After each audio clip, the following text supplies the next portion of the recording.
Bonjour à tous pour ce séminaire du GDRIA donc de février, où on a un invité de marque, puisque Stéphane Canu a gentiment accepté de nous faire un séminaire.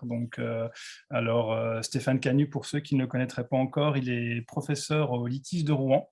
Donc, avant ça, je suis très content de l'introduire. Je n'ai pas pu le connaître parce que j'ai rejoint EGESIX, donc à Compiègne, après qu'il en soit parti, mais c'est un ancien du laboratoire où je suis actuellement. Donc, je suis aussi pour ça très, très content de l'introduire et de l'accueillir. Donc, Stéphane, alors actuellement, sa charge prestigieuse la plus récente, c'est chargé par le ministère de la Mission Intelligence Artificielle.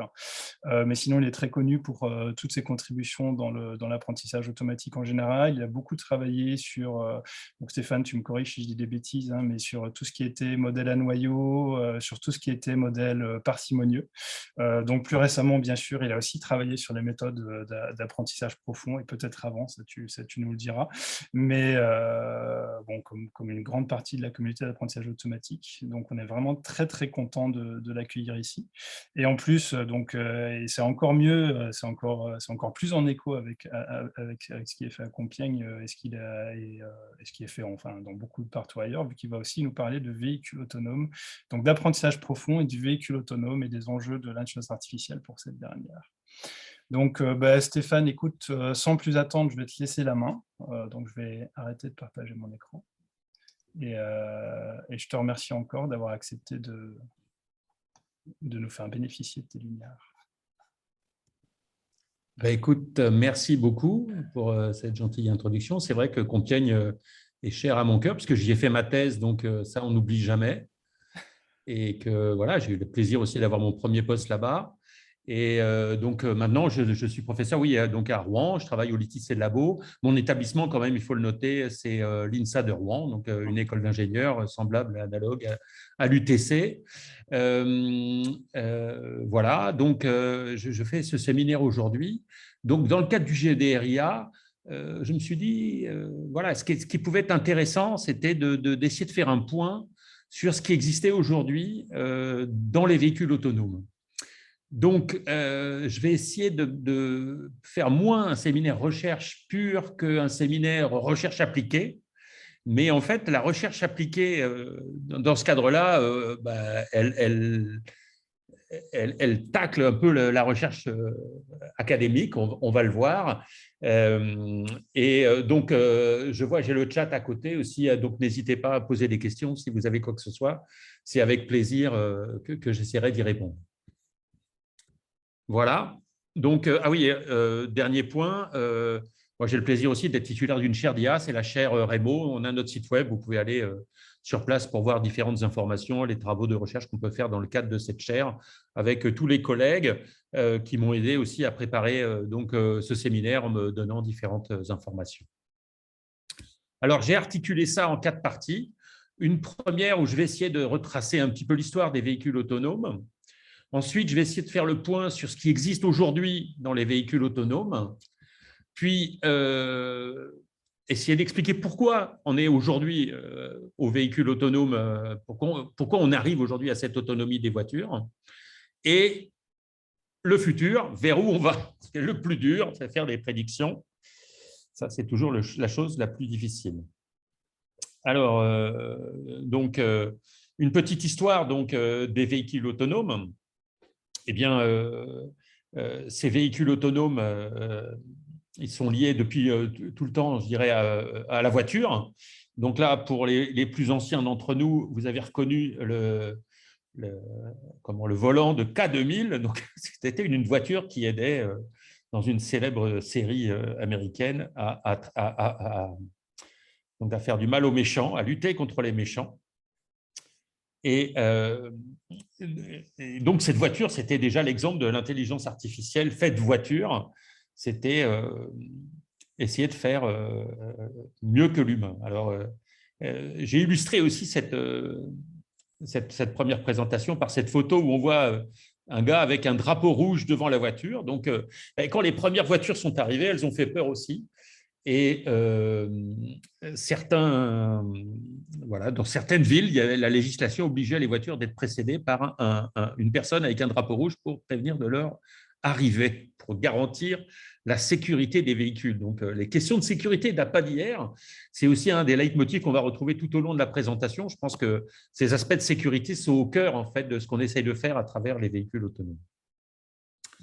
Donc, si on avance dans la recherche, donc quand effectivement, tu l'as souligné, Sébastien, mon premier papier sur les réseaux de neurones date des années 80, ça ne me rajeunit pas. Donc, dans les années 80, déjà à l'UTC, on regardait, donc à Eudiasic, on regardait Navlab, donc, qui était un véhicule autonome qui fonctionnait donc à Carnegie Mellon, donc qui était ce gros camion avec la grosse caméra en haut, et il arrivait à déjà fonctionner un peu automatiquement, mais dont déjà ça coûtait très, très, très, très cher. Il fallait l'équiper d'énormément de matériel.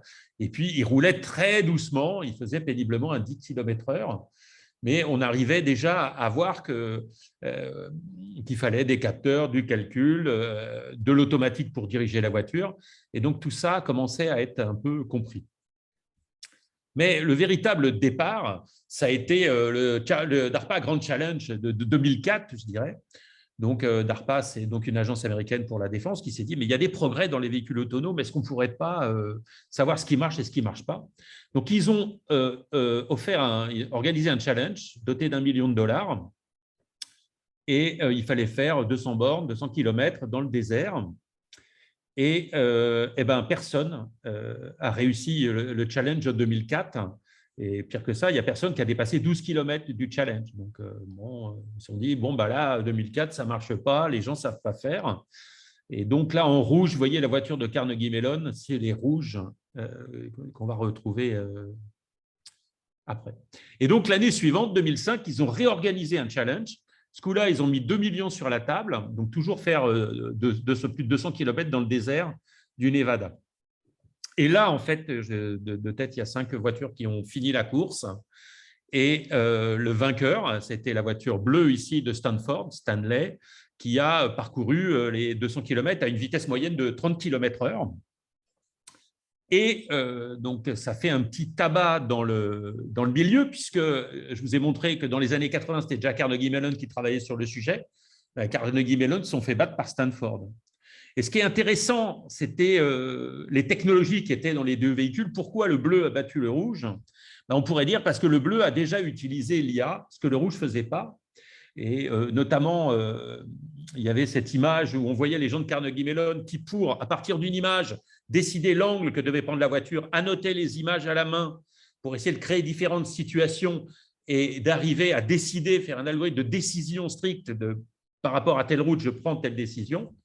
Alors que Stanford, leur idée, c'était d'émuler le conducteur humain. Et donc, ils ont mis quelqu'un sur la voiture et ils ont essayé de faire le lien entre les images prises par la voiture et la manière dont la personne conduisait. Et donc, ils ont en fait construit un système de pilotage par apprentissage. Et en fait, c'est ce système, cette idée d'apprentissage qui a battu tout le savoir-faire de Carnegie Mellon. Et donc, tout ça a comme d'habitude, créé une petite révolution dans le monde. On s'est dit, tiens, non seulement on sait faire des voitures autonomes, mais pour les faire, il faut utiliser cette technique d'apprentissage, cette technique d'IA, pour arriver à faire des véhicules qui, effectivement, puissent naviguer et à des vitesses correctes.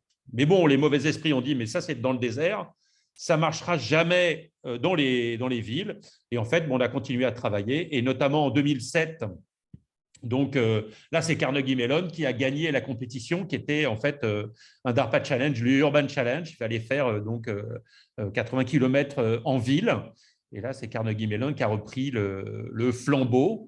Et donc, il faut rendre hommage quand même à ces équipes de Carnegie Mellon qui ont travaillé et qui travaillent toujours, qui sont à la pointe de ce qui peut exister dans le cadre du véhicule autonome. Donc, 2005, on prouve que c'est possible. 2007, on est vraiment confiant que ça va être possible, mais il va falloir attendre longtemps pour arriver à avoir des véritables véhicules autonomes. Alors, quand on parle d'autonomie, il faut parler de niveau d'autonomie. Alors, dans le milieu de l'automobile, on distingue en fait 6 niveaux d'autonomie avec le niveau 0. Donc, le niveau 0, c'est qu'il n'y a que l'humain, il n'y a rien. c'est un véhicule un peu moderne. Aujourd'hui, on a des modernes plus, c'est-à-dire des véhicules qui ont certaines des fonctions qui sont automatisées, par exemple les fonctions de freinage. Donc, vous avez l'assistance au freinage, mais on a de plus en plus aussi le cruise control, donc la vitesse automatique. Et puis là, j'ai pris une voiture récemment, donc une Toyota, donc CHR, pas une haut de gamme. Et en fait, sur la Toyota CHR, j'avais un truc qui pouvait me maintenir dans les lignes automatiquement. Et puis, en fait, j'avais un cruise control, mais intelligent. C'est-à-dire quand j'arrivais devant une voiture, mon véhicule ralentissait pour maintenir une distance de sécurité entre mon véhicule et ce véhicule. Donc ça, c'est du 2+. Et en fait, quand on va augmenter l'autonomie, on va arriver vers du 3, level 3, où il y a des autonomies partielles. Par exemple, la voiture, elle conduirait toute seule sur autoroute et dans les bouchons, typiquement. Des fonctionnalités qu'on le verra, on voit commencer à arriver sur les voitures.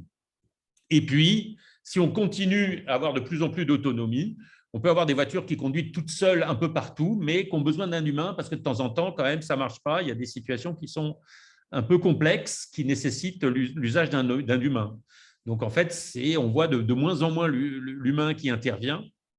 Donc, l'humain peut être tranquille pendant un moment, mais la voiture va le rappeler de temps en temps pour sortir de situations un peu délicates.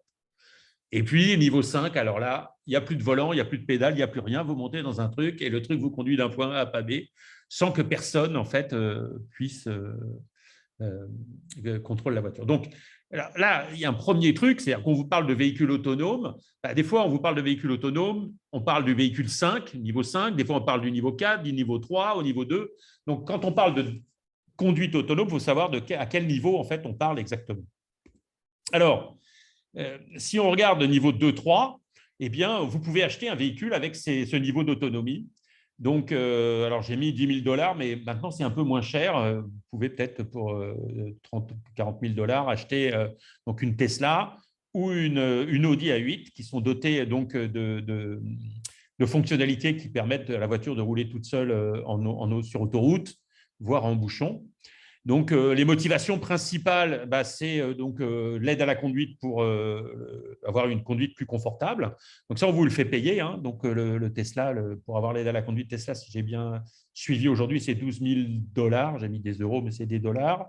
Je ne sais pas sur Audi combien on paye, mais on verra, il y a le Cruise Control, le Cruise, Super Cruise là, de General Motors, c'est aussi 10 000 $. Il faut payer un supplément pour avoir droit à ce confort. Mais il y a d'autres arguments qui pointent aussi derrière cette aide à la conduite. Les constructeurs commencent à dire que c'est plus sûr. Alors, ce n'est pas sûr que ça soit plus sûr, on en rediscutera. Et c'est aussi meilleur pour l'environnement.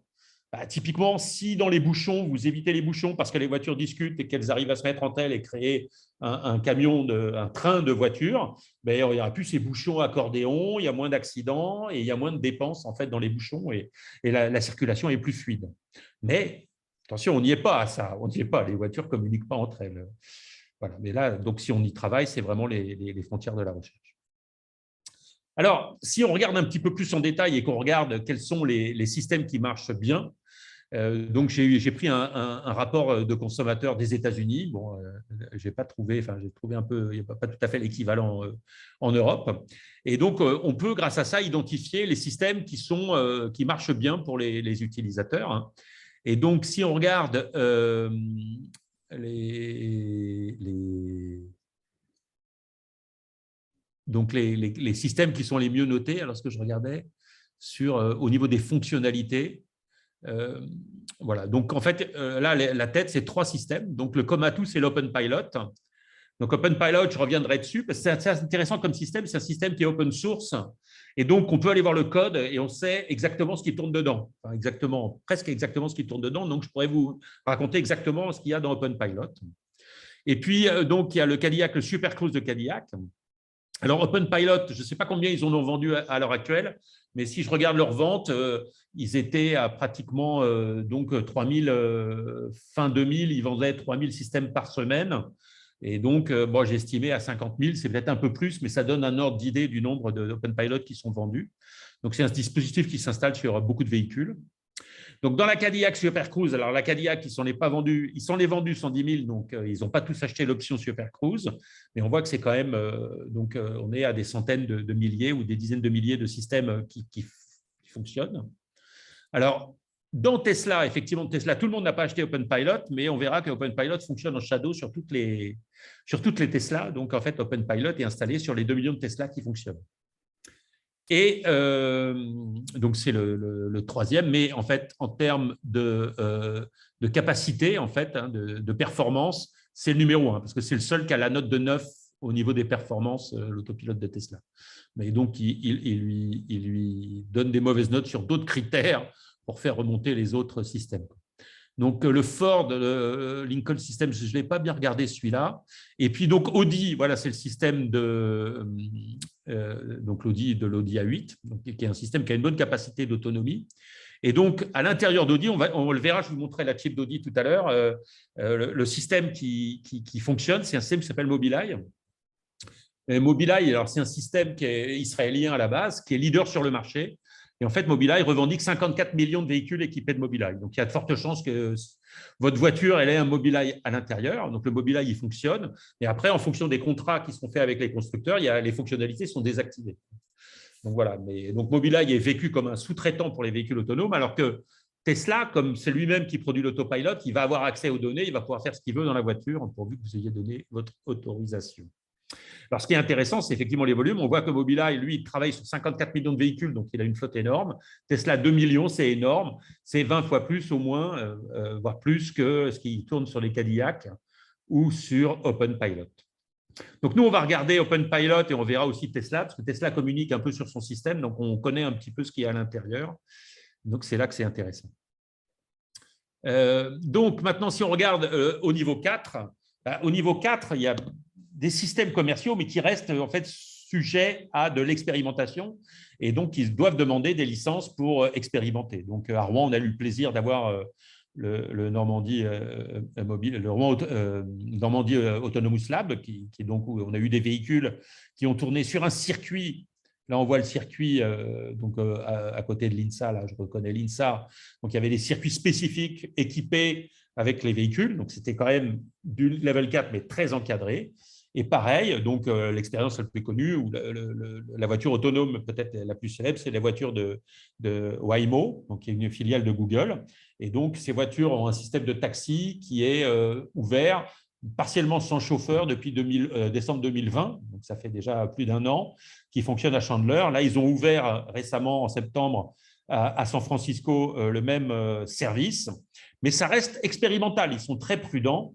Et j'avoue avoir vu récemment une vidéo sur la Waymo et je me demandais, oh là là, est-ce que là, il n'y a pas eu, la voiture elle n'est pas en contact avec un centre de contrôle et que quelqu'un a récupéré la main parce que la voiture me semblait bloquée. Donc, voilà, je sais parce que si je reviens à Rouen, donc on me demande est-ce que le circuit est équipé d'émetteurs ou de capteurs. Donc, il y a des radars, il y a des caméras. Et en fait, tous ces véhicules sont… Donc, c'est une compagnie de transport pour aider en fait, le dernier kilomètre. Et en fait, il y a un centre de contrôle. Donc, en fait, dans ces véhicules, non seulement il y a un safety driver, donc un chauffeur de sécurité, mais en plus, il y a un centre de contrôle chez 13Dev où quelqu'un voit l'ensemble des véhicules, voit l'ensemble des capteurs et qui a une vision globale sur tout ce qui se passe. Donc, ça, c'est très important. Donc, en fait, on propose des services autonomes, mais ça reste encore de l'expérimentation. Donc, si on cherche à classer, pareil, les différentes compagnies qui font de l'aide à la conduite, eh bien, j'ai trouvé ce rapport donc, qui classe les différentes propositions de véhicules autonomes par nombre de kilomètres, nombre de miles faits avant disengagement, avant qu'on ait qu'on ait besoin de reprendre la main. Et donc, là, c'est quand même important. Donc, en fait, suivant la législation en Californie, chaque fois qu'il y a un incident sur les véhicules autonomes, puisque c'est de l'expérimentation, l'incident doit être reporté et il y a tout un tas de trucs. Et donc, ils peuvent faire des statistiques, savoir combien la voiture roule avant que le chauffeur ait repris la main, qu'il ait besoin de faire quelque chose. Et en fait, Waymo, ils ont parcouru donc, près d'1 million de kilomètres. Et en fait, ils reprennent la main tout, on va dire, les 50 000 kilomètres. Donc, pour moi, ce que je roule, ça veut dire qu'il va reprendre la main tous les 2 ans et demi, 3 ans, quoi. Donc ça, c'est quand même assez important, enfin impressionnant. Alors, cela dit, Waymo, il roule dans des endroits en fait qui sont spécifiques. Et j'ai regardé, il y a une carte des accidents que Waymo a eu, parce que chaque fois qu'il y a un petit incident aussi, c'est reporté. Et donc, ces incidents sont vraiment localisés. Donc, en fait, elle roule dans des endroits spécifiques qu'elle commence à connaître. Mais bon, voilà, ça montre quand même les progrès qui sont réalisés. Alors, ce qui est intéressant, c'est que le deuxième système, c'est le Cruise Control, là, le Cruise, qui est une filiale de General Motors. Donc, Cruise, qui a, donc, ça a défrayé la chronique récemment, signé un contrat avec Dubaï, si je ne me trompe pas, pour leur fournir en 2029-2030 près de 4000 taxis, donc self-driving, des navettes qui vont être sans chauffeur. Donc, est-ce qu'ils vont réussir à le faire? Voilà. Alors, ce qui est intéressant ensuite, c'est que les autres compagnies sont des compagnies chinoises. Et donc, là, j'en reparlerai plus, mais il y a un gros projet chinois qui s'appelle Apollo, monté par l'idée, enfin dirigé par Waymo. Et, donc, ce qui est intéressant, c'est que donc, Baidu a appelé le projet Apollo parce qu'ils ont dit que c'est aussi difficile de faire une voiture autonome que d'aller sur la Lune, et qu'ils ont commencé par ouvrir un GitHub et qu'ils ont commencé par récupérer tout un tas de données avant de définir des stratégies. Et que là, le premier taxi, donc Apollo X, il est mis donc, en service à Pékin, mais si j'ai bien compris, il y a quand même des safety drivers dans tous ces taxis. Voilà, donc il y a Amine qui dit qu'il y a des différences entre Waymo et Tesla. Oui, oui, c'est le but de la présentation. Je vais essayer de revenir sur ces différences. Effectivement, il n'y a pas les mêmes capteurs dans Tesla que dans Waymo, mais ce n'est surtout pas les mêmes objectifs et les mêmes stratégies de développement. Même si on va voir qu'il y a des analogies dans les structures, dans l'architecture logicielle qui est utilisée. Voilà. Donc, alors, je voulais mentionner qu'en France, il y a une stratégie nationale sur le développement de la mobilité routière automatisée qui donc, vise à donner des règles sur l'utilisation de ces véhicules. Et puis, il y a des projets de recherche. Donc, par exemple, le L3 Pilote, c'est un projet européen qui vise en fait à évaluer les capacités des véhicules dans l'autonomie. Mais il y a bien d'autres initiatives qui sont intéressantes dans ce cadre-là. Voilà, sur les véhicules. Alors, comment en étant arrivé là? Donc, on va commencer là à rentrer un petit peu dans le vif du sujet. Et donc, là, il faut que je vous montre un peu ce premier schéma. Alors, le premier schéma, c'est lié en fait à une compétition, donc sur des données d'ImageNet. Le but du jeu, c'est reconnaître un objet dans des images. Et on regarde les progrès qui ont été effectués sur ce jeu de données depuis 2011 jusqu'à aujourd'hui 2022. Donc, en fait, ImageNet, il y a 1000 objets à reconnaître. Et en 2011, en fait, la performance, c'était 50%. C'est-à-dire qu'on trouvait le bon objet une fois sur deux. Donc, c'était quand même pas très, très bon. Et puis, donc, 2012, alors là, ils ont mis 2013, mais en fait, on pourrait dire c'est 2012, mais est arrivé AlexNet, qui a créé une véritable amélioration par rapport à tout ça, puisque lui, il faisait plus que un peu moins de 65% d'erreurs. 65% de bonne reconnaissance.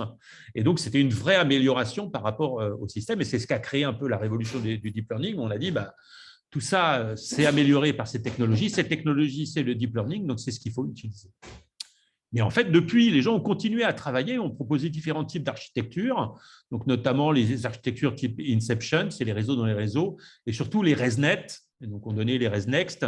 Les ResNet, c'est les Residual Neural Networks avec des couches de bypass qui permettent de renforcer les signaux de gradient et d'avoir des choses très intéressantes, des architectures très performantes. Et puis ensuite arrivaient les NASNet. Donc c'était NAS, c'était Network as a Service. On va rechercher l'architecture du réseau de manière automatique. Et donc c'est ce qui a donné les meilleurs résultats, on va dire, dans les années 2018. Et puis, ces résultats ont été dépassés rapidement avec ce qu'on a appelé les efficient net et puis l'utilisation de transformers récemment. Et donc, si on regarde où on en est aujourd'hui, on a dépassé les 90%. C'est-à-dire qu'aujourd'hui, un système automatique, on lui présente un objet, il reconnaît le bon objet 9 fois sur 10, donc le bon objet parmi 1000. Voilà.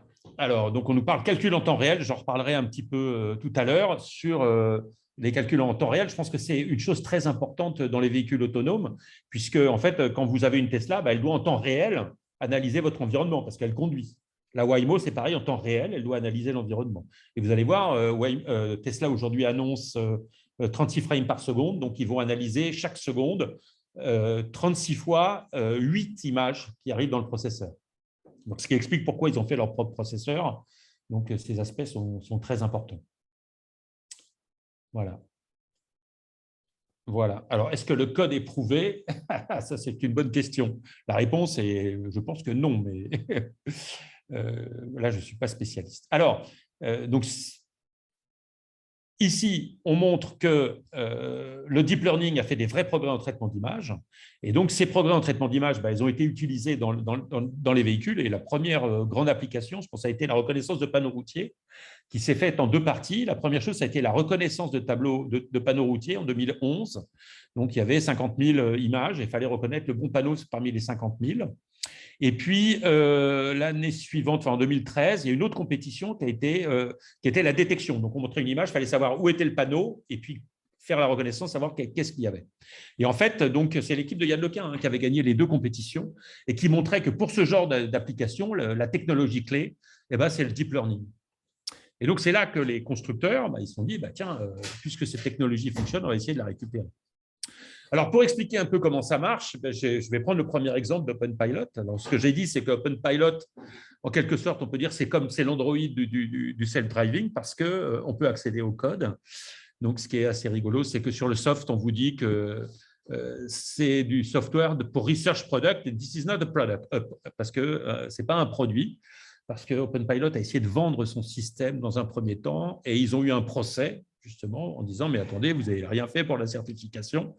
Donc, en fait, leur solution, ça a été ils se sont mis avec leurs avocats, ils ont dit, voilà, nous, on va vendre du matériel. Donc, ils vendent ce petit boîtier ici et les connecteurs. Donc, c'est ça que vous allez payer 2 200 $. Une fois que vous avez votre petit boîtier, vous allez faire de la recherche avec. Donc, vous allez télécharger le logiciel et l'installer. Et c'est à vos risques et périls de voir comment ça fonctionne. Mais ça ne fonctionne pas si mal, parce qu'on l'a vu, plus de 50 000 personnes ont acheté le logiciel et l'ont installé sur leur voiture. Alors, peut-être que ça ne marche pas pour tout le monde, mais voilà. Et donc, on peut regarder dans le fond comment ça se passe. Alors, il y a 2 composants d'intelligence artificielle à l'OpenPilot. Il y a un agent qui va conduire, driving agent, et un système qui va suivre en fait le conducteur. Donc, en fait, l'agent qui va conduire, il va vous permettre de rester dans votre voie. Et donc, pour ça, il va contrôler le volant. Parce qu'en fait, si vous allez trop à droite ou à gauche, ou si ça tourne, il va tourner le volant. Et il va utiliser donc un adaptive cruise control. Donc là, il va jouer sur l'accélérateur et le frein. Et donc, il va contrôler en fait à la fois le frein et l'accélérateur. Et il va utiliser donc OpenStreetMap pour faire ce cruise control et construire la planification de votre trajectoire. Donc ça, c'est l'aspect le conducteur. Donc, voilà. Et donc, il y a un autre système qui est assez intéressant, c'est le driver monitoring. C'est celui qui suit le conducteur. Et là, c'est pour les questions de sécurité. Donc, en fait, le système s'assure que vous êtes attentif. Et si vous êtes distrait, donc non attentif, le système va se couper automatiquement pour garantir votre sécurité. Donc ça, la sécurité, elle est assistée par ce genre de phénomène, de moyens, sur un code qui est pas certifié là, pour répondre à la question posée. Alors là, je peux parler un peu du système qui suit le conducteur, parce qu'on peut regarder dans le code. Et en fait, ce système, il a trois phases. Donc la première, en fait, il a un système de localisation de visage. Donc ici, on voit, il va produire en fait dans l'image, là où est le visage, c'est le carré rouge. Et pour ça, il utilise la fonction de localisation de OpenCV, là, qui est basée sur les méthodes de Haar et Jones.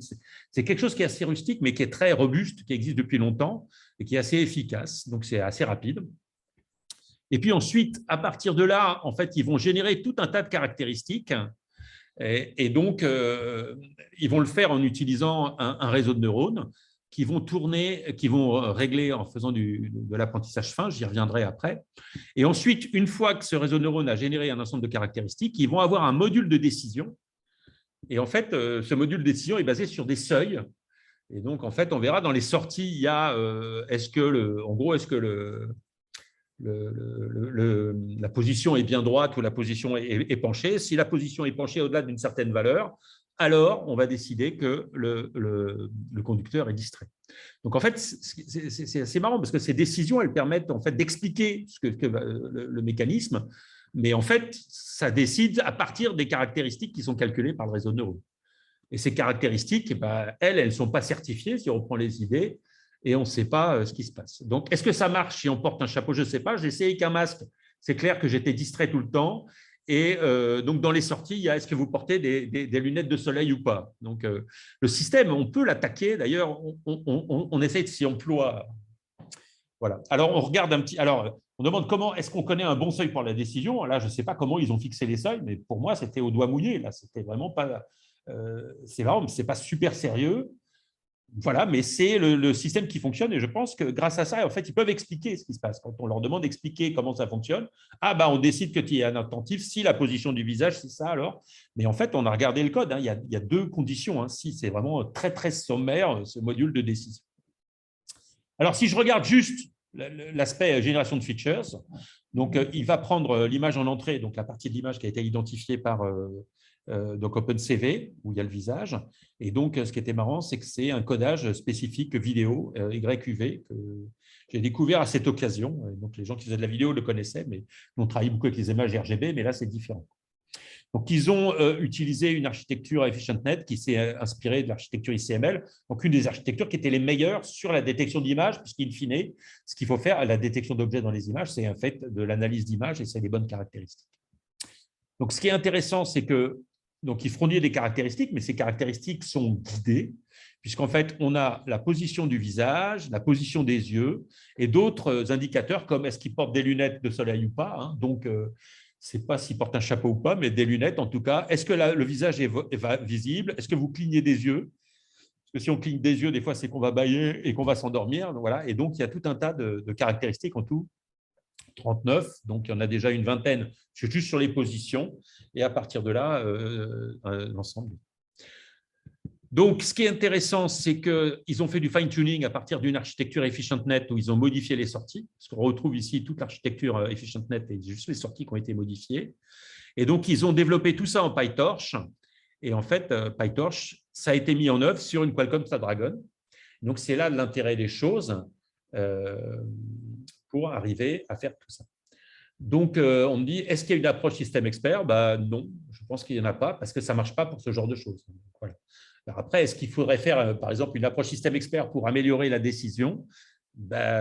Pourquoi pas? C'est des questions de sécurité, mais aujourd'hui, ce n'est pas la voie qui est choisie directement par les constructeurs, encore que donc ils se regardent les uns les autres, puisque j'ai regardé récemment Tesla, ils ont aussi un système. Donc avant, il fallait vraiment maintenir les mains sur le volant pour être voilà. Maintenant, ils ont un système qui suit aussi le conducteur, et si le conducteur n'est pas attentif, le système se désengage automatiquement. Donc, ce qui est intéressant ici, c'est qu'on voit qu'on utilise une architecture top-level qui est vraiment issue de la recherche récente qu'on adapte à l'eau problème et qu'on va avoir un pré-traitement de standard OpenCV et un post-traitement en fait tout simple lié en fait à juste des seuils, des décisions de seuil. Donc, pour faire l'apprentissage, on a besoin de données. Donc, OpenPilot a pas mal de données, mais les données qu'elle reçoit par les gens qui l'utilisent ne sont pas étiquetées. Donc, en fait, ils ont créé un outil qui peut aider, où vous, tout le monde, peut communiquer pour étiqueter les données en fait, qui vont être utilisées pour affiner le système. Voilà. Alors maintenant, on regarde Tesla. Donc, Tesla, ils ont effectivement un agent de conduite donc, qui fait pas mal de choses. Qui va aider en fait à faire le parking automatique. Donc, il y a un module aussi de surveillance du conducteur, mais celui-là, je ne l'ai pas vu, donc je ne sais pas exactement comment il marche dedans. En fait, ils ont beaucoup communiqué sur l'agent conduite, donc c'est celui-là dont on va parler. Donc, c'est pareil, il s'occupe de la conduite automatique. On va dire qu'il permet de faire de la conduite automatique jusqu'à un certain point sur autoroute. Il reconnaît en fait différentes choses comme les sync stop, etc. Et puis, il propose en limité accès, pour l'instant en bêta test, donc en accès limité, une capacité de conduite automatique full self-drive, mais qui est loin d'être complètement autonome. Donc, il y a besoin quand même régulièrement comment dirais-je, de reprendre la main. Donc, voilà. Donc, le système se désengage. Écoutez, oui, c'est peut-être dangereux. Là, je ne sais pas, je ne suis pas spécialiste en sécurité automobile. En tout cas, c'est ce qui se passe le self-driving se désengage. Mais voilà, moi, mais j'avais déjà ce système-là sur la voiture que j'ai pris récemment, là, donc le Toyota aussi. Quand je quittais les mains du volant, il me grondait, quoi. Il me disait que le système allait se désengager. Mais en fait, la voiture commence à ralentir toute seule. Je pense qu'il enlève toutes les choses automatiques. Donc, on remarque, donc là, la sécurité, effectivement, la voiture, elle peut toujours s'arrêter là. Un avion, non. Il est clair que les questions de sécurité, mais ça, on le sait depuis toujours, qui sont en automobile et en avionique, dans le domaine aérien, ne sont pas les mêmes. Et c'est bien normal. Cela dit, bon, les questions de sécurité sont quand même très importantes ici. Et on voit bien que si le full self-drive est axé en bêta seulement, c'est bien pour des raisons de sécurité, de contrat, etc. Donc, entendons-nous bien, aujourd'hui, si vous achetez une Tesla, elle va sur autoroute, par exemple, conduire toute seule, ça c'est clair. En revanche, dès que vous avez quitté l'autoroute, ça va moins bien marcher.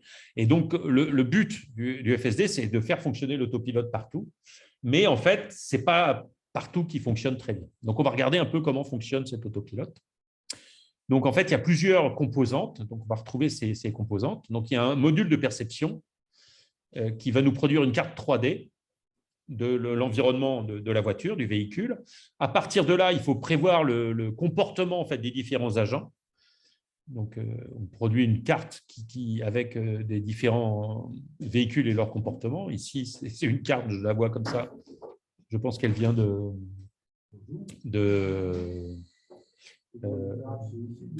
Waymo. Ensuite, il y a de la décision et du contrôle. Pardon, il y a des gens qui arrivent. Voilà. Et donc, ce qui est intéressant, c'est que dans ces différents modules, que ce soit la perception, le comportement ou la décision, on va retrouver des modules de deep learning. Donc, l'aspect contrôle est un peu différent. Mais tout ça, c'est faire correspondre à une certaine perception du domaine, de l'accélération et comment on tourne le volant et comment on accélère. Alors, si on regarde le module de perception de Tesla, donc Tesla, lui, il a 8 caméras. Donc, à partir des 8 caméras, on veut construire un système qui va nous permettre de générer ici une carte, donc 3D, des environnements, donc de la route, des véhicules, des piétons, de tout ce qu'il y a dans l'entourage. Donc, on va regarder un peu comment fonctionne ce module de perception. Donc, la première chose à voir, c'est que le problème de perception, c'est un problème multitâche. Et qu'en fait, c'est la compréhension de scène. En fait, ce qu'on veut voir, c'est qu'il y a des feux rouges, il y a des signaux qui sont écrits sur la route, il y a des lignes, il y a des objets statiques bizarres, il y a d'autres véhicules, il y a des piétons, il y a des lignes, et il faut reconnaître tout ça. Et donc, en fait, c'est vraiment du travail multitâche, et c'est de la compréhension multitâche. Et in fine, ce qu'on veut, c'est comprendre la scène. Et c'est ça, donc, arriver à contrôle, c'est comprendre une scène dynamique et comprendre le comportement en fait, des différents agents de la scène.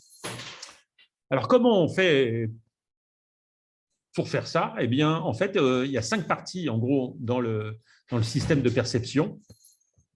C'est qu'on va générer des caractéristiques de base à travers un outil de base, un réseau qu'on appelle un backbone, qui est l'épine dorsale qui va générer des caractéristiques. Et puis, on va en faire la fusion à multi-échelle, la fusion multi-échelle, pour prendre en compte différents points de vue sur l'image, point de vue fin. Ensuite, on va gérer le fait qu'il y a 8 caméras et on va intégrer ces systèmes en faisant de la fusion multicaméra. Puis ensuite, on va intégrer tout ça dans le temps pour faire l'intégration temporelle. Puis on va avoir des caractéristiques qui vont intégrer le multi-échelle, le temps et le multicaméra. Et puis, on va prendre la décision, pixel par pixel, savoir qui est où sont les voitures, où sont les piétons, où est-ce qu'il y a des signes de trafic. On va essayer de prédire là où sont les lignes. En fait, on va essayer de prédire tout ce dont on a besoin pour décrire la scène. Alors, on va regarder un par un ces différentes composantes. Donc, d'abord, le 1 et 2 ensemble. Donc, le 1, en fait, alors c'est assez intéressant parce que jusqu'à l'an dernier, ils utilisaient un ResNet, donc qui était vraiment quelque chose de standard, le ResNet 50 dans Backbone pour produire des caractéristiques. Mais ils ont changé les ResNet en RegNet pour donc avoir l'intérêt, c'est d'avoir une représentation hiérarchique. En fait, ici, on a une représentation qui va prendre en compte les détails de l'image. Et en haut, on va avoir une représentation qui va traiter globalement de l'information globale de l'image. Et donc, ce RegNet, donc, qui est le backbone, en fait, il va être intégré par un deuxième réseau qui s'appelle un EfficientNet, qui est en fait un réseau pyramidal bidirectionnel. On va essayer d'intégrer les features à différents niveaux. Donc, c'est par ces couches en fait complexes. Et donc, ce réseau, il va permettre de générer des caractéristiques. Alors, si on voulait l'utiliser en termes de détecteurs, il faudrait rajouter des détecteurs qui vont permettre de détecter la classe de l'objet, puis une boîte, en fait, une bounding box autour de la boîte. Mais en fait, on va l'utiliser pour générer des caractéristiques qui vont être utiles à la décision. Donc, alors, est-ce qu'il y a une représentation symbolique des scènes? Alors, peut-être qu'il y en a, mais en fait, j'en ai jamais trouvé qui marchait dans les voitures. Donc, si vous voulez faire un véhicule, c'est vraiment ce type d'approche aujourd'hui qui fonctionne. Voilà. Alors, oui, alors dans les véhicules, effectivement, on ne connaît pas tous les objets. On va y venir. Les situations de conduite peuvent être extrêmement complexes, d'où l'importance du conducteur qui assure la sécurité, qui peut récupérer des choses. Voilà. Alors là, on est dans la Tesla et vous voyez que donc, le backbone, c'est un RegNet, c'est une publi donc 2020 qui a été intégrée en 2021 dans le Tesla, l'autopilot. Les réseaux pyramidales. Donc, c'est pareil, c'est CVPA 2020, je pense, les caractéristiques. Et donc là, on a un ensemble de caractéristiques qui vont permettre de prendre en compte en fait, ces aspects-là. Et donc, sur des réseaux qui existent, qui peuvent être utilisés dans la littérature, alors, ils ont quand même dû les adapter, puisqu'en fait, les Efficient BitNet, ils ont été initialement entraînés avec des réseaux type EfficientNet qui, je pense, pour les applications de Tesla, sont trop gros. Et donc, les RegNet, en fait, il y a des bypass connections aussi qui permettent différentes choses. Alors, une fois qu'on a fait ça, voilà comment ça fonctionne. En fait, on peut en temps réel arriver sur une image et identifier tout un tas d'objets. Mais bon, ça, c'est bien beau, mais lui, Tesla, il a 8 caméras qu'il veut mettre ensemble. Donc, en fait, on va passer à la phase 3, c'est la sensor fusion. Et donc, ce qu'il va essayer de faire, c'est utiliser un système qui va permettre de faire la fusion de ces différentes caractéristiques. Et en fait, l'outil, ils ont testé différents outils de fusion. Et l'outil de fusion qui marche le mieux, qui fonctionne le mieux, c'est en fait un outil à base de transformer.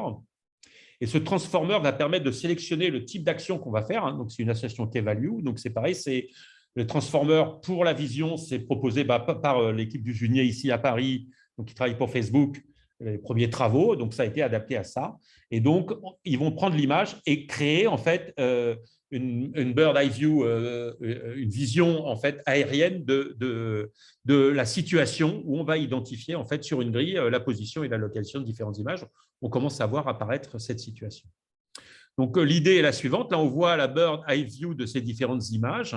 Donc, si on utilise une seule caméra, les véhicules sont reconnus, mais vous voyez, on a de l'incertitude quant à leur position, c'est pas très bien où c'est. En rouge, ce qu'on appelle IGO, c'est le véhicule en fait, dans lequel on est. Et en fait, grâce à la fusion multicaméra, on va pouvoir préciser la position d'objets. Et donc, la prédiction, elle est faite en bleu. Et cette prédiction, elle va en fait fusionner les idées de position en fait, des différents véhicules. Donc, en fait, on a un RegNet, puis après un EfficientDesNet, et puis un transformer qui va nous permettre de faire la fusion en fait multicaméra. Voilà. Donc, alors pareil, que donnent les réseaux bayésiens, je ne sais pas, mais j'imagine que Tesla a testé. Moi, je ne connais aucun véhicule qui fonctionne avec ce genre de modèle. Donc, aujourd'hui, pour faire de la conduite autonome et fusionner les véhicules, ce n'est pas state of the art. Ce n'est pas ce qu'on voit tourner dans les véhicules. Donc, ensuite, ce qu'il faut faire, c'est quand même prendre en compte le temps, parce qu'il peut y avoir de l'occlusion. Un véhicule passe devant un piéton. Ou l'exemple donné, c'est vous avez une flèche qui dit qu'il faut tourner par là et elle est passée il y a longtemps. Donc, il faut se souvenir que vous avez des flèches pour tourner. Voilà. Et donc, ce qu'ils font, c'est qu'ils vont utiliser en fait les caractéristiques issues de la fusion dans une queue de caractéristiques qu'ils vont gérer, en fait. Donc, il y a 60 positions dans la queue. Et c'est ces positions qui sont rentrées dans un module, qui s'appelle le module vidéo, mais qui est de la fusion temporelle, pour aller prédire, en fait, des nouvelles caractéristiques qui vont intégrer ces aspects temporels, qui sont déjà une carte, en fait, multitemporelle. Donc, ce module vidéo, en rouge ici, il a été mis en œuvre par un LSTM, donc c'est un réseau de neurones temporels. C'est comme ça que vont intégrer en fait les différentes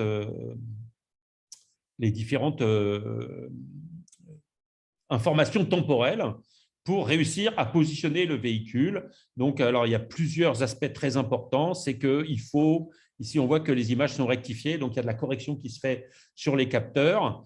Et en fait, ils vont préciser localement, parce qu'ils vont utiliser aussi en entrée la cinématique du véhicule, donc ce qui a été mesuré par sa position. Voilà. Et donc, à partir de là,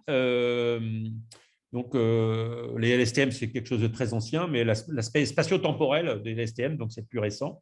Donc, ce qu'ils ont adapté ici. Mais en fait, à l'issue de ça, en fait, on n'a encore que des caractéristiques. Et donc, on va avoir un module de décision au-dessus de ces caractéristiques. Et là, quel hasard, les modules de décision, eh ben, c'est encore des réseaux de neurones qui vont prendre là pour les décisions et qui vont dire, il y a un objet, quelle est sa classe, quelle est sa position, quels sont ses attributs. J'ai vu une voiture, la position, c'est tel pixel, et ses attributs, cette voiture, c'est une voiture de pompier. Attention, c'est un truc prioritaire, donc on va devoir peut-être ensuite faire des traitements spéciaux en fonction de cette position. Donc pareil, traffic lights, j'ai un feu rouge qui est là, donc voilà sa position, et peut-être c'est est-ce qu'il marche ou il fonctionne ou pas, elle est rouge ou pas, etc. Et voilà. Et ensuite, différentes solutions. Alors, ce qui est intéressant, c'est que la structure utilisée ici, c'est un hydranet, c'est-à-dire que, en fait, par rapport à toutes les caractéristiques qui sont générées, on a vu qu'on a un ensemble de cartes et puis qui est multidimensionnel. En fait, pas toutes les caractéristiques vont être utilisées pour toutes les décisions. Alors, typiquement, si on s'intéresse à des feux rouges, on va s'intéresser à ce qu'il y a devant le véhicule. Bon, pour certains objets, l'angle mort, c'est plutôt derrière. En fait. Donc, en fait, certaines caractéristiques sont prises dans différents niveaux. Et donc, c'est ce que va gérer Hydranet. Il va spécifier en fait, certaines caractéristiques pour certaines applications. Alors, ce qui est intéressant aussi, c'est que donc on va partager les caractéristiques. En fait, donc ce premier réseau, s'il est très gros, puisqu'en fait, on a vu quand même il va faire la fusion temporelle, la fusion multicapteur, etc. En fait, il va partager un certain nombre de caractéristiques. Donc, ces caractéristiques, elles sont communes pour toutes les applications.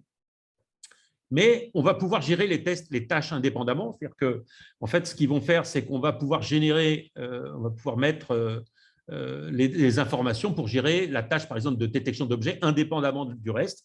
Et on va pouvoir, par exemple, affiner la détection de traffic light, de feux rouges, en utilisant juste des données multiscale. Donc, en fait, on va générer tout un tas de multiscale et on peut mettre et améliorer ce module indépendamment du reste.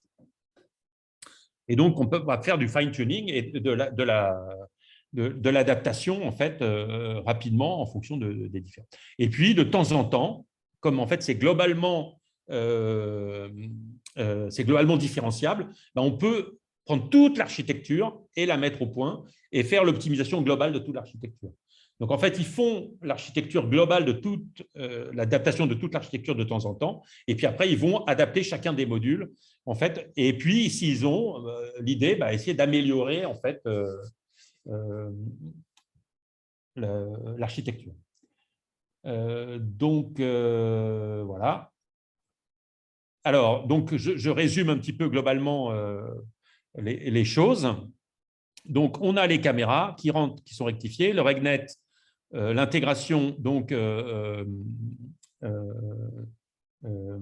à différentes échelles. Alors, c'est important parce que si on a au loin, on dit, tiens, c'est peut-être une voiture. Si globalement, on sait que c'est la route au loin, c'est vraisemblable que ce soit une voiture. Voilà ce que ça va intégrer. Ensuite, il y a le transformer. Là, on voit, c'est le réseau d'attention qui permet de gérer correctement en fait, les différentes situations. Donc là, je vois dans le chat. Et donc ensuite, l'aspect temporel, les features, la fusion vidéo, les LSTM. Et puis ensuite, les différentes structures qui vont prédire en fait les différentes composantes qui vont permettre de tracer la route, de voir le véhicule et de localiser, de positionner les véhicules associés, donc de faire la planification correcte ensuite qui va venir. Alors si je résume tout ça, donc le futur générateur c'est un ResNet, puis ça a été un RegNet, donc j'ai dit le papier 2020. Le multiscale c'est EfficientDet, c'est un papier de 2019, mais je crois que c'est aussi CVPR 2020 la publication. Les transformers, donc c'est l'idée initiale d'un papier des gens de Facebook Paris. Puis ensuite, les LSTM, donc les Recurrent Network, et puis le Multitask Decision, qui est l'Hydranet. En fait, tout ça, si on les met l'un avec l'autre, c'est un ensemble de 48 réseaux de neurones de base qui vont prévoir en fait un millier de tensors, d'output tensor, donc au niveau du time filtering, et c'est ces tensors qui vont être donc partiellement intégrés par l'hydranet dans le module de décision. C'est quand même quelque chose qui est énorme et qui donc va mettre un certain nombre de temps d'entraînement sur les GPU chaque fois qu'on fait l'entraînement. Alors, performance, ça c'est fondamental. On va réussir à traiter avec ce système. Ça, c'est une des contraintes fortes en fait de ce genre de système. Donc, j'ai mis 40, c'est 36 en fait, 36 Hz, 36 prédictions par seconde qui vont être intégrées dans le véhicule temporel. Alors, on m'a dit, qu'est-ce qui se passe quand il pleut, quand on trouve des objets inconnus? Ben voilà, effectivement, on sait bien quand on conduit, il y a plein de situations, j'aime bien ça. On a un miroir devant qui dit qu'il y a une voiture, nous on sait que c'est un miroir et qu'il n'y a pas de voiture, mais comment le système, lui, va réussir à voir tout ça? Et effectivement, ces systèmes ne sont pas exempts d'accidents. Donc, moi, j'aime bien celui-là qui a eu lieu à Taïwan, où la Tesla, elle n'a pas vu la voiture blanche qui était devant elle, elle n'a pas du tout vu que c'était une voiture qui était accidentée et elle a foncé bille en tête dedans. Donc, on voit que le système est loin d'être parfait. D'où le truc, les gens de Tesla, ils disent « Ouais, non, mais c'est le conducteur qui est responsable. Donc, c'est à vous quand même de maîtriser votre véhicule. C'est de l'aide à la conduite. C'est nullement de la conduite complètement autonome. » Voilà où on en est. Et donc, comment faire pour donc intégrer ces situations? Alors, Tesla a une stratégie. C'est le processus d'intégration de données. Ça, c'est fondamental à comprendre ce qui se passe. Donc, en fait, Tesla a une flotte de données qui circule et donc tous les véhicules ont un autopilote qui circule. Donc, si vous avez payé, il fonctionne. Si vous n'avez pas payé, il est en shadow mode, c'est-à-dire qu'il ne fonctionne pas, vous n'en avez pas l'accès. Et donc, tout d'un coup, il dit « Ah, bah tiens, dans les tunnels, ça ne marche pas » ou « Telle situation est mal gérée. Par exemple, les camions blancs cachés, je ne les retrouve pas. » Donc, en fait, quand ils ont identifié une situation comme ça, ils vont demander à la flotte de leur envoyer des situations analogues. Donc, en fait, on verra des situations de déclenchement où les vidéos, donc des vidéos de 8 secondes, sont renvoyées en fait à Tesla. Donc, Tesla, qu'est-ce qu'elle fait? Elle va intégrer toutes ces données et en fait les nettoyer, les étiqueter pour créer une base de données propre. Et à partir de ces données propres, elles vont soit réentraîner le module existant ou créer un nouveau module dans l'hydranet qui va traiter de la situation et donc rajouter un élément à la perception et réellement à la carte. Et donc, là, grâce à ça, en fait, ils vont pouvoir en fait, intégrer de plus en plus de caractéristiques. Et ensuite, comment ils font? Eh bien, ils vont, quand ils auront détecté une nouvelle caractéristique ou intégré une nouvelle fonctionnalité, ils vont l'installer lorsque vous mettez à jour votre autopilot. Et donc, la fonctionnalité va tourner en mode shadow, en mode caché. Et eux, ils vont l'évaluer. Et donc, l'évaluation, quand elle est positive, eh ben, ils vont mettre la fonctionnalité à disposition des utilisateurs. Alors, si on regarde un petit peu tout ça, en fait, aujourd'hui, ce qu'avait annoncé Tesla aujourd'hui, c'était en août, hein, il y avait 220 situations qui déclenchaient la coopération de nouvelles données. Et donc, l'étiquetage, ben oui, ça ne rigole pas. C'est effectivement, pour l'étiquetage, Tesla a une équipe de 1000 personnes qui font l'étiquetage en interne, en lien avec… alors, sur l'IA, je ne sais pas si c'est une vingtaine ou une cinquantaine d'ingénieurs qui travaillent. Alors, ça vous donne une idée. Sur le cœur d'IA, vous avez, disons, 50, peut-être 100 personnes, mais sur l'étiquetage, c'est 1000 personnes qui vont travailler sur l'étiquetage. Donc, c'est vraiment une équipe d'importants, des gens qui sont sur l'étiquetage. Et donc, pour ça, bon, ils ont beaucoup travaillé et créé des outils pour l'aide à la conduite. Et même, ils ont été plus loin parce qu'ils ont maintenant des systèmes d'auto-étiquetage. En fait, ils ont entraîné des réseaux de neurones beaucoup plus gros, beaucoup plus lents, donc ils ne peuvent pas marcher en temps réel, donc ils ne seront pas sur le véhicule, mais en remote, qui peuvent aider à préparer l'étiquetage.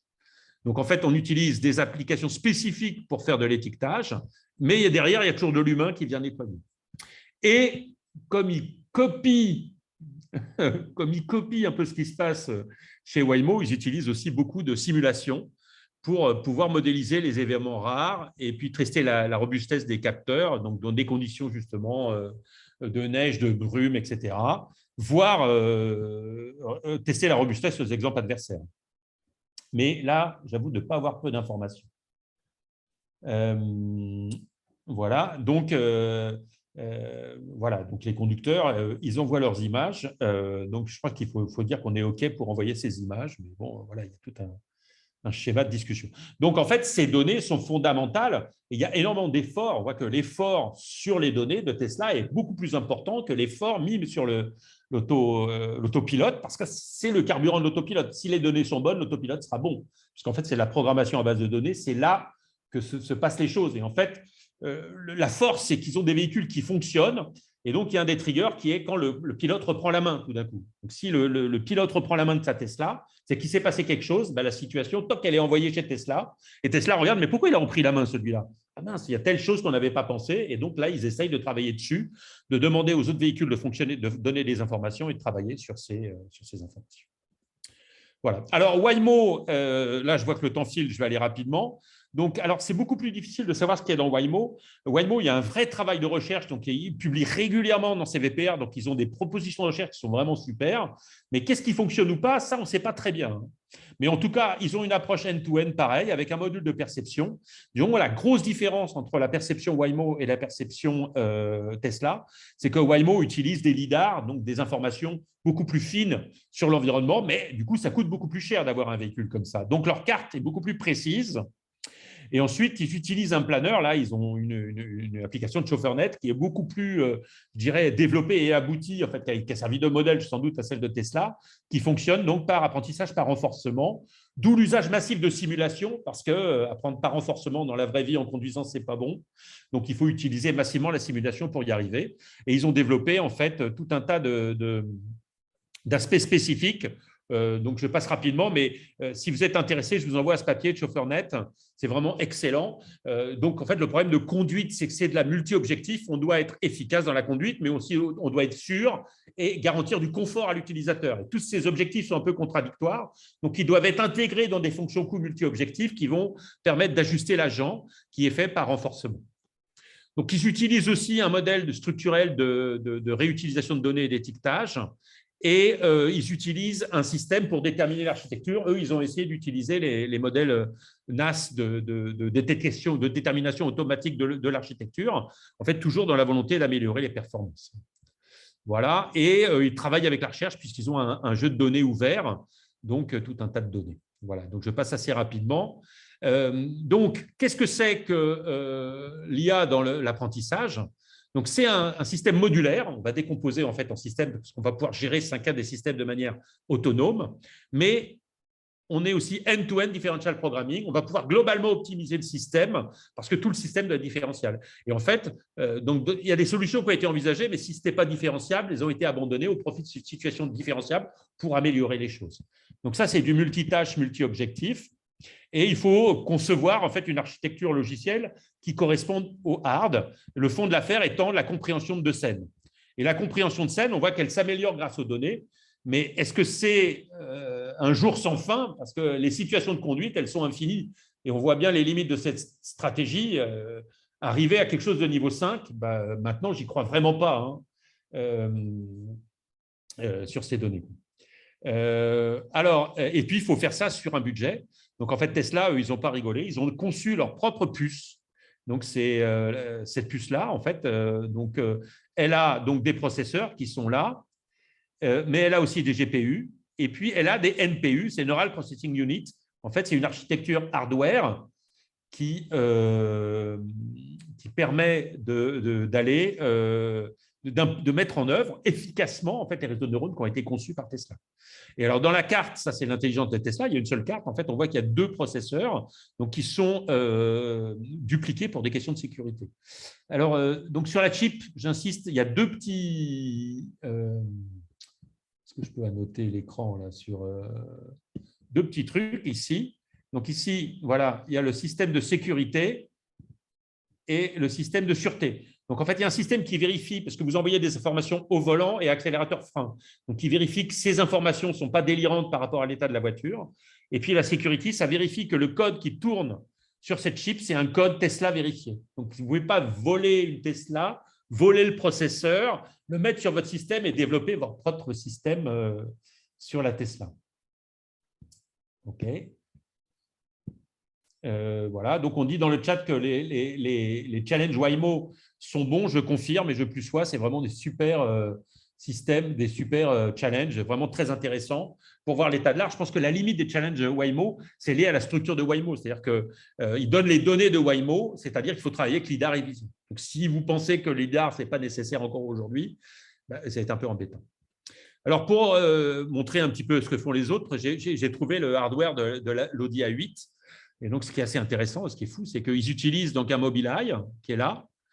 Et donc, le Mobileye, il va faire le traffic sign, il va reconnaître les panneaux routiers. Mais ils vont utiliser aussi une NVIDIA Tegra, un K1, qui va aussi faire la reconnaissance de signes routiers. Donc, en fait, ils font de la redondance comme ça. En fait, dans leur esprit, ils fonctionnent par sous-traitants. Ils ont différents sous-traitants qui font différentes choses et après, ils vont intégrer. Puis d'autres sociétés qui fournissent d'autres chips, qui font d'autres choses. On voit un sous-traitant pour une fonctionnalité et une autre, ce qui n'est pas rentable au niveau deep learning. C'est vrai que la solution Tesla, en fait, en interne, on voit qu'ils vont construire en fait un ensemble de caractéristiques qui vont permettre en fait, c'est la scène de comprendre l'environnement et c'est à partir de cette compréhension qu'on va prendre les bonnes décisions pour piloter la voiture.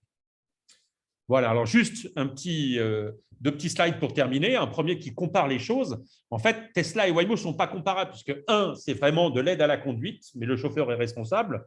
Waymo, on essaye de faire de la conduite autonome. Donc, comme on n'arrive pas à le faire partout, on l'a fait dans des endroits précis où la voiture tourne. Donc, à Chandler, je pense qu'il tournait depuis 2016. Donc, il a fallu 2016, 17, 18, 19, 20, pratiquement 5 ans avant qu'ils disent « OK, on n'a peut-être pas besoin de chauffeur ». Et pas dans toutes les situations. Et donc, on voit que ici, Tesla, c'est quand même massif, puisqu'il y a 2 millions de Tesla qui tournent, alors qu'il n'y a que 600 Waymo. On voit que c'est l'aspect en fait expérimental. Et donc, la bonne question, c'est qui est-ce qui va gagner dans les deux? Est-ce qu'on va arriver à un véhicule autonome? Mais en fait, de tous ces systèmes, il y a en fait deux systèmes. Il y a le système qui est de l'assistance à la conduite, et dans ces systèmes, c'est le chauffeur qui est responsable. C'est la vision de Tesla. Et en fait, on peut dire que ça, c'est en fait une intelligence spécifique. On va vous aider dans certains cas particuliers. C'est là où est bon le réseau de neurones, c'est pour aider dans ces cas spécifiques. Mais si on veut arriver au niveau 2, c'est-à-dire un endroit vraiment où c'est le cas, la voiture qui est responsable, à ce moment-là, il faut arriver vers une intelligence générique qui va permettre de gérer tous ces cas. Et à mon sens, aujourd'hui, on ne sait pas faire ça. Mais là, c'est des belles perspectives de recherche de savoir où on va arriver. Et donc, la question qui était posée à long terme, donc dans un cours, Lex Fridman, qui a fait un excellent cours sur les véhicules autonomes, il disait, mais est-ce qu'on va passer à l'échelle? Est-ce qu'on va arriver à, alors il disait 10 000, mais on pourrait dire 100 000 véhicules autonomes. Est-ce qu'on va arriver à le problème? Et qu'est-ce qui va y arriver? Est-ce que c'est Tesla ou Waymo? Là, la question est ouverte. Je ne sais pas qui va y arriver.